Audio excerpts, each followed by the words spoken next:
बाबा धवलेश्वराय वाळालिंगाय नमो नमः। दीपं ज्योति परं ब्रह्म दीपं ज्योति जनार्दनः। दीपहरतु मे पापो पूजा दीप नमस्तुते।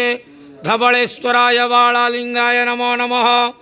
आज धर्मर मास कार्तिक मासर गर्भणा संक्रांति शुभ शुक्रवार एकादशी रे समस्त श्रद्धालु भक्त मानक आशीर्वाद करंतु मनस्कामना पूर्ण करंतु कर्म क्षेत्रोन्नति करंतु ग्रहरिष्ठ खंडन करंतु जगतर मंगल करंतु विश्वर कल्याण करंतु आपणकर नाम विख्यात करंतु सेवकर डाक श्रवण करंतु समस्त गुआवसा भक्त मानकर मनस्कामना पूर्ण करंतु जो जो भक्त माने आपण पाखरे मानसिक रखिछंती तांका मानसिक पूर्ण करंतु।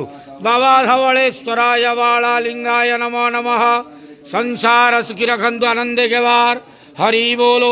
आज गर्भणा संक्रांति शुभ शुक्रवार एकादशी रे समस्त श्रद्धालु भक्त मानक आशीर्वाद करंतु आनंदे केवार हरि बोलो।